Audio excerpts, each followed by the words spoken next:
Hey Virgo, welcome to Sweet Tea Astrology and Tarot. My name is Erica, and this is your January 2017 Astrology and Tarot Scope video.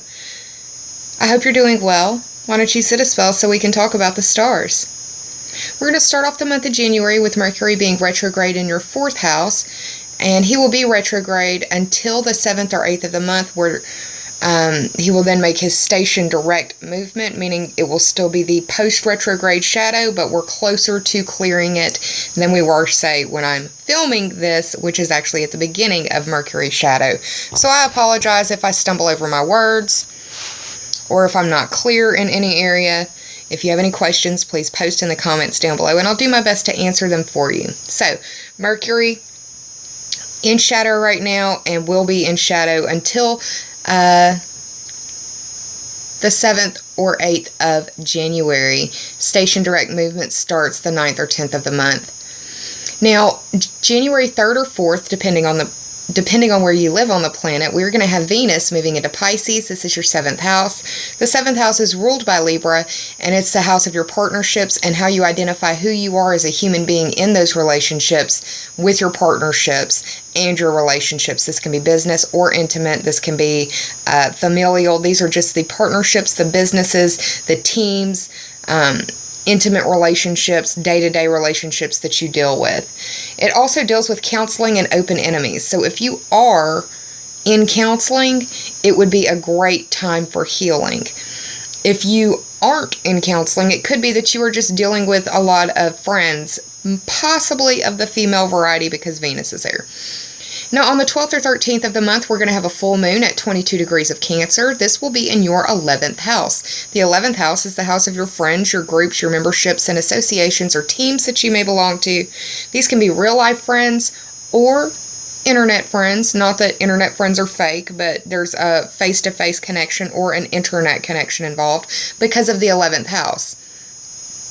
I say strongly towards the internet because of it being the 11th house.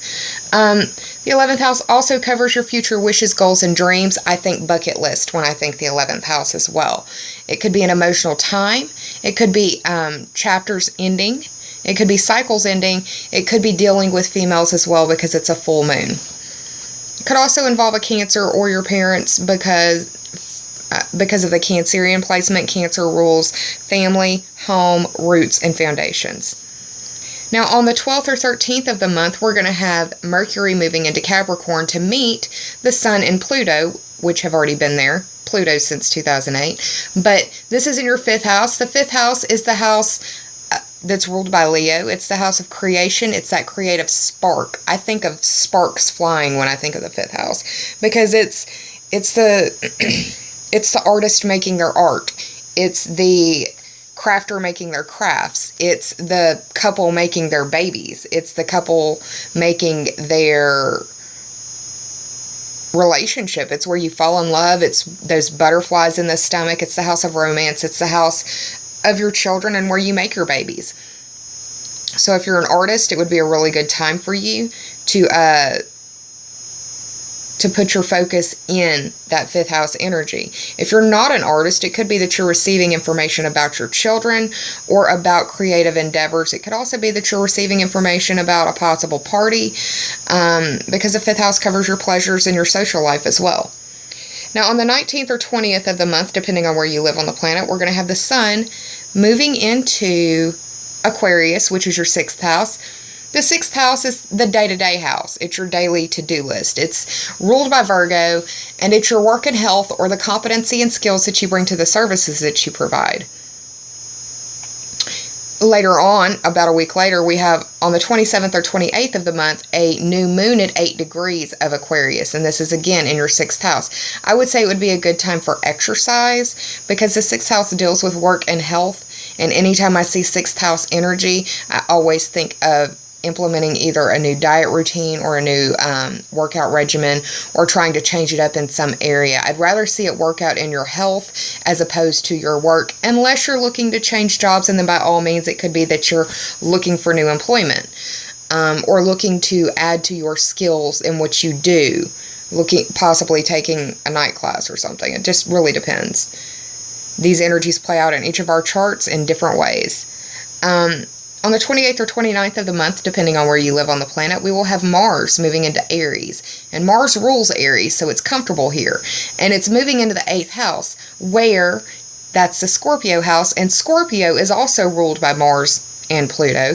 So it's going to be, it's going to feel like there's a lot of action going on in the 8th house. And the 8th house, like I said, ruled by Scorpio. It's the house of other people's money. It's the house of life, death, and rebirth, that entire cycle. It's the house of regeneration, transformation, metamorphosis. I think Phoenix rising from the ashes when I see the 8th house, or a butterfly, how they start out on the ground and their perspective changes through their evolution. The 8th house covers instincts and sexuality as well. With Mars moving into the 8th house, it could be that it's a very sexual time for you, or you're feeling very sensual in some way, which is nice. And it may be like a mind-body synthesis. It could be that you're I say that because Mars is like the sexual impulse, and Aries rules the head. So it's like you could be sexually attracted to somebody because of their mental faculties, if that makes sense. And that could just play out for one Virgo. But y'all are, I mean, the Virgos are the virgins of the zodiac. Y'all are the most pure. So I could definitely see you being attracted to someone more for who they are than what they look like.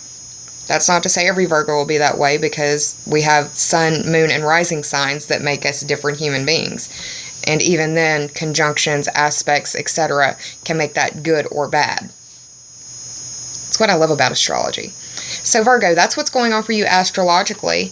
I'm going to make a note of the time, because now I'm going to grab my cards and shuffle. I've shuffled off camera and meditated and asked for the general messages for my Virgo viewers and friends, but I'm going to take this time to remind you that if this reading does not resonate for you, I invite you to check your moon and rising signs, because the majority of people already know what their sun sign is, but not a lot of people know what their rising or moon sign is. If you don't know where that is, you can Google the words free natal chart, like prenatal, but it's free natal chart. Type in the information and it will generate a chart for you that will tell you where all the planets were when you were born. Be as specific with that information, the time and place as can be. If you don't know it, then click that box as well, and we'll do the best that we can with what we got with that information. But if you can't figure out where your moon or your ascendant sign is after doing some Googling and you need some help, you can send me a copy of your bar chart, and I will tell you what your moon and rising sign placements are, the signs that they're in, so you'll know which videos to watch, because I believe that that's information every person should know about themselves, just on a psychological analysis situation. I've learned more about how I tick as a human being and what pisses me off, what turns me on, what makes me sad, what makes me mad, and how I react through learning myself and my chart through astrology, seeing myself through that lens. So,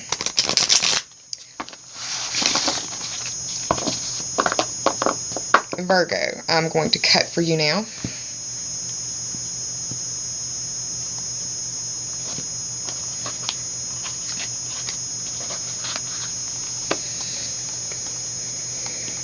Okay. Bottom card to represent the underlying theme or the overarching energy of this spread for January 2017. The first card will represent the present situation or the present energies at hand. The second will represent the past. The third will represent the possible obstacle. The fourth will represent the possible help. And the fifth will represent the possible outcome. Now, I'm going to pull for you a healing and meditation oracle card. Okay. You got two. You got a lagniappe card, Virgo. Congratulations. For my new viewers, lagniappe is a Louisiana term that means a little something extra.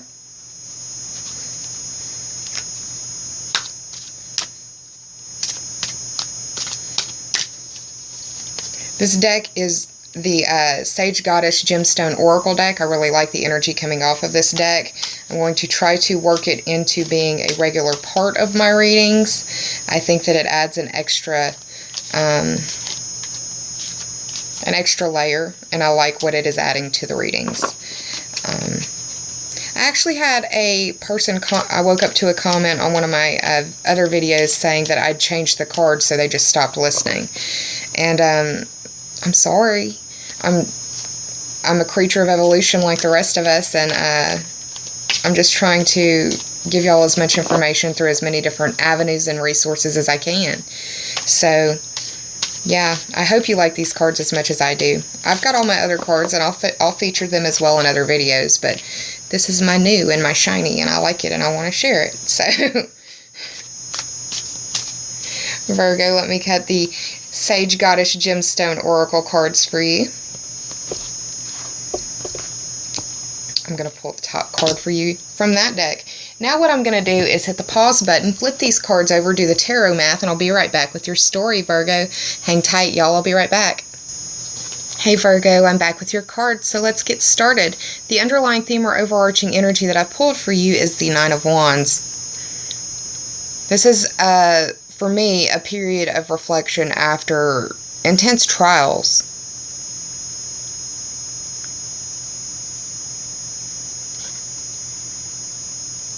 You could be possibly getting over some sort of trauma, maybe to the head.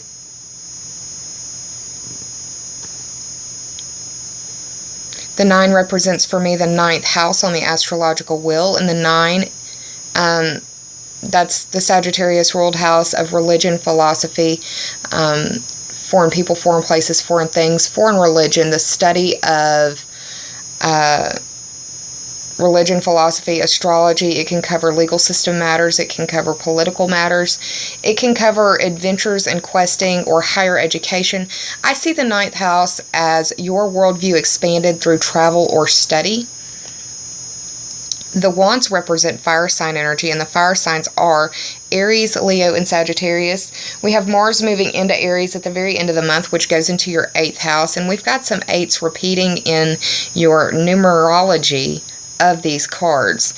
So,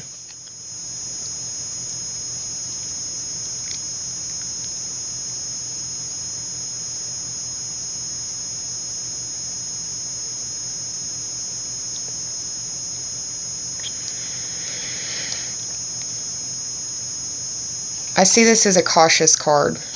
Cautiously waiting. Possibly waiting for the other shoe to drop. In an area around the 9th house or involving a fire sign. Now, the present energy at hand is the Ace of Cups. The Ace of Cups is an emotional, it's an emotional card. It can be for good or for bad. Emotions can be positive or negative, so remember that. Cups represent water sign energy. The water signs are Cancer, Scorpio, and Pisces. We are having Venus moving into Pisces at the very beginning of the month, which is in your 7th house. The 7th house is your partnerships and how you identify with others. It's open enemies or open beef that you have with another person or people. It also deals with counseling. It could be that counseling is very therapeutic for you at this point. Or it could be that you're receiving a message of love or some sort of emotional fulfillment or sustainment that brings you to an emotional peak. I feel like this will probably be around the full moon for you. And it could feel like it's coming out of nowhere. This could be a message of love, a message of support, or a message of encouragement as well. If it's not a message, then it's somebody speaking to you or a conversation in that regard. But it's something unexpected that you weren't looking for, but nonetheless is filling your cup and making you feel whole again. And the cups also, they don't have to necessarily just be relationships. I see them as the cup is a vessel, so anything that fills you whole, makes you feel whole, makes you feel sustained, would also classify as a cups situation for me in the way that I see the cards. Now, the past situation is a major arcana card. It is the 12th card of the major arcana, the Hanged Man. The 12 represents for me the 12th house on the astrological wheel, and that's the darkest house of the zodiac. That is the darkest recesses of the mind is how I see that house. It's the house of secrets and dreams. It's secrets that you keep from yourself, through repression. It's secrets that you keep from others, and it could be secrets that are kept from you. It's the house of your self-undoing, limitations, and it's the house of karma as well. Now, the Hanged Man as a major arcana card represents the planet Neptune. And Neptune is a spiritual planet. It's known for its nebulousness, illusion, and imagination. It's also known for addiction, dreams, daydreaming. This card indicates that you either need to get a new perspective on the past, or you're having a new perspective on the past. The conversation that could be coming to you, or that you're having, or the epiphany that you're having, is looking at the past from a different situation, where you felt like at one time your hands were tied behind your back and you were literally balancing on a wire.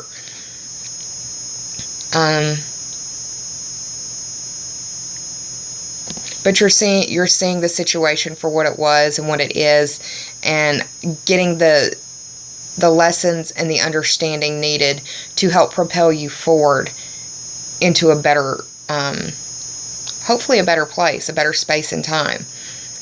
Whenever I do a reading for myself or a close friend that I know does yoga or something to that effect, I also see this as a need for more of that. I see this as my yoga card. I always have those, I have tremendous epiphanies come to me sometimes during my inversions, the upside down poses, which is weird, but it works, believe it or not. But yeah, the past is dealing with gaining a different perspective through a possible spiritual means. It could be getting a different perspective on your spirituality or past spirituality and seeing how you're changing. The obstacle or possible obstacle in the situation is the Page of Pentacles. And this could be you standing in your own way, because it is an earth sign. The earth signs are Taurus, Virgo, and Capricorn. Could also be that you were focusing on money or a resource or a situation at hand, and it had your entire focus and you weren't able to look at anything else but it. And now the situation has changed, allowing for a different perspective of what was going on during the obstacle. I also see, I'm doing this reading at the beginning of December, so another way that I see this card is, especially seasonally, kids coming to you with a Christmas list 10 miles long, and they haven't really done anything to earn any of those, $300, $400, $500 gifts that they've got listed 4 or 5 times over. The bank of mom and dad is running thin. Is another way that I see this card. This is a younger card. It can be seen as immature. It can also be seen as selfish. And it may be that you've been being selfish, Virgo, or someone that you're dealing with, and possibly in a relationship.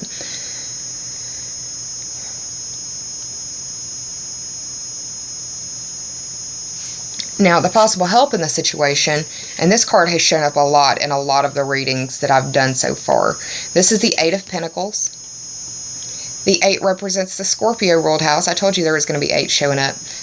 The Scorpio ruled house of other people's money, instincts, transformation, metamorphosis, regeneration, sexuality, and the cycle of life, death, and rebirth.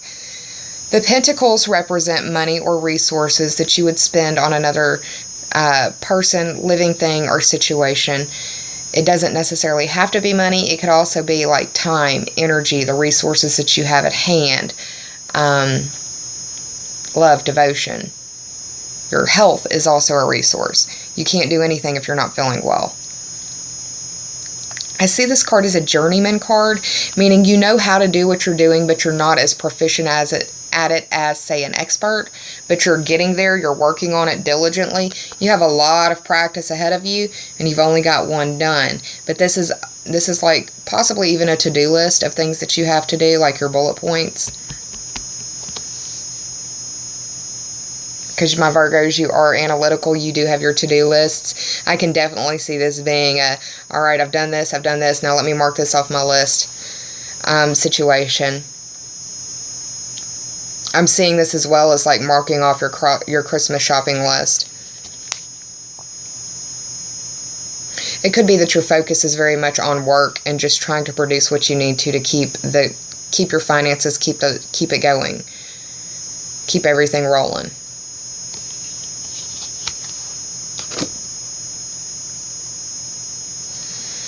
The card that represents the possible outcome of the situation is the Eight of Cups. And I'm sorry, I don't like this card to be an outcome card, but let's talk about it a little bit. First being, it's another 8. Scorpio ruled house of life, death, and rebirth. Primal, basic, or human instincts. Sexuality, other people's money, regeneration, transformation, or metamorphosis. This card is walking away from something that meant a lot to you. Or someone walking away from you. It took a long time to stack these cups up on the sand. And they're not all the way there yet, but this person has given up. If they haven't given up, they're going away to find more cups. But for me, it's always been a walking away kind of card. I feel like the full moon is going to instigate this because of this right here in the picture. The full moon is going to be in your 11th house, and that's dealing with your friends. It's dealing with your groups. It's dealing with your future wishes, goals, and dreams, the teams and memberships that you belong to. Could be that you're revising that bucket list, or your goals are changing. Could be that your friends are changing. It could be that everybody around you is changing because of something that you've gone through. I can identify with that very closely.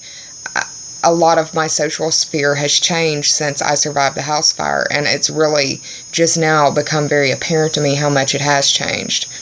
I really have become quite a hermit. But I'm a Scorpio riser, and the trauma that I endured during that house fire, the mental trauma especially, was so deep and so pervasive that I found that the majority of my friends and loved ones, as much as they wanted to try to listen and support me, I just got way too dark and way too deep for them. So I shut up. That may be what you're doing. You may be shutting down. Or it may be that you realize that you have shut down after a situation and you know you need to work on it. And this is where you're working on it.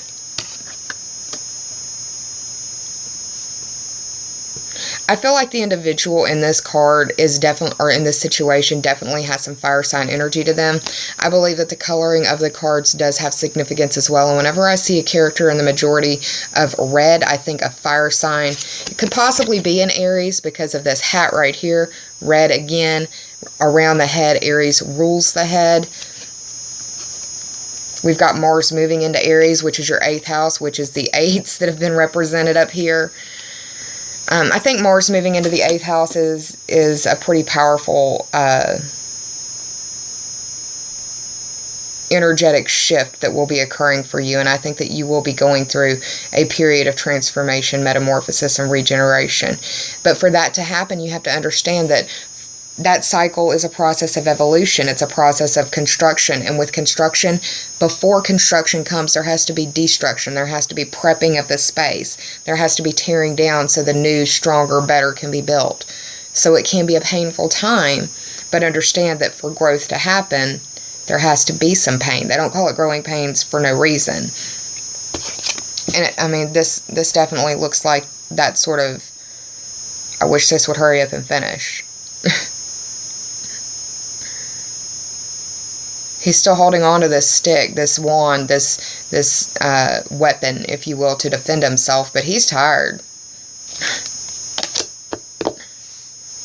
Now, I did the math totaling up on this situation. It ended up being 37. 3 plus 7 is 10, and that speaks to the Capricorn ruled house of your career, your status, your destiny. It also covers your reputation and dealing with authorities, authority figures, and authorities in their field, like an expert.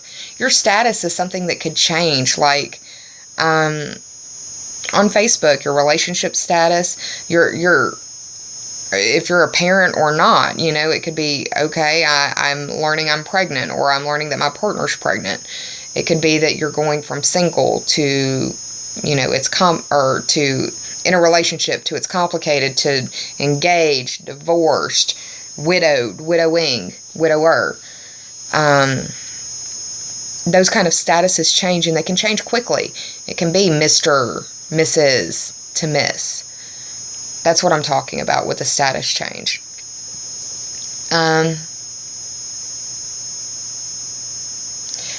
Another thing about the 10th house, William Shakespeare said, all the world is a stage, and I like to think of the 10th house as the stage that you approach the world on, and it's how the world knows you. Alright. Now, moving on, I pulled, what I intended to pull was one healing and meditation oracle card for you, but you got two. The first is the prayer card.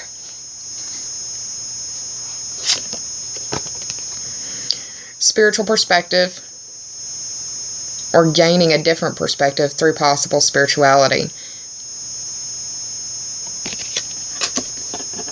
Just saying, y'all. The prayer card reads, there are two kinds of prayer. One is noble and selfless. The other is driven by desire for self-gratification. Noble prayer invites surrender, intimacy, and absorption into an ideal that is greater than ourselves. Consider the following, Virgo. I embrace humility in preparation for my prayer. I can admit my faults and my mistakes. May I be granted absolution from the wrongs that I have inflicted upon others. May those people for whom I pray for be granted health and happiness. If you aren't of the praying type, then meditation will suffice as well. If you feel like you're turning into a crazy yoga guru and it's just not what you're feeling, try doing coloring as a meditation. It's really just a way to disconnect and calm the mind from the nervous system. It gives you a different perspective for things as well. The second card that I pulled for you is Solitude. I see this as a yoga card. I see this as needing to get out in nature. Possibly near water would be good for you. Now, it's going to be bitterly cold here in the United States coming very shortly. Like I said, I am recording this in early December, so please be careful if you are outside. Take the necessary preparations for the weather and for your safety. But I do think that being outside can help heal your vibration and amplify where you need the most healing. Solitude card reads, Solitude offers a healing escape from many painful problems. Natural surroundings are the most therapeutic, but with practice you can be alone anywhere, even in a crowd. Unlike loneliness, solitude is desirable, bringing calm and peace of the mind that are necessary to resolve problems and conflicts. Find the time to be alone with your thoughts and consider the following. I am here in the present, absorbing the air and every breeze. I can immerse myself in the experience, losing my thoughts to the colors of nature. As I become one with my surroundings, I feel their connection with my innermost self. Bathed in calm, I can think more clearly. Now, the Sage Goddess Gemstone Oracle card that I pulled for you for this reading is the Emerald card. The Emerald card reads, it covers wisdom, luck, and independence. It helps to heal and amplify the vibration of the heart chakra. Emerald is the stone of divine strength and discernment. It is a sacred talisman of power and knowledge you already possess. You have pulled this card because you need reminding that you already have the wisdom and confidence that you so seek. So meditate with Emerald to summon your inner king or queen and to bring fortune into your life.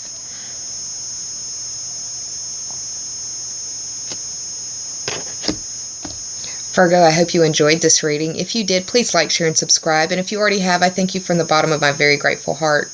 I hope you have a wonderful January. Keep your eyes out for the Heads Up 2017 video forecast that I will be recording very shortly as well. And we'll be releasing it about the same time as this video. Take care of yourself. Please be kind to yourself and save some of that kindness for others, because we're all going through situations some of us may never speak about to another living soul. I hope to see you near the full moon reading for some more information about what's happening for you for the second half of January. Got a lot of videos ahead of me. So, I hope you're well. Take care of yourself. I'll see you soon. But until then, namaste and bye, Virgo.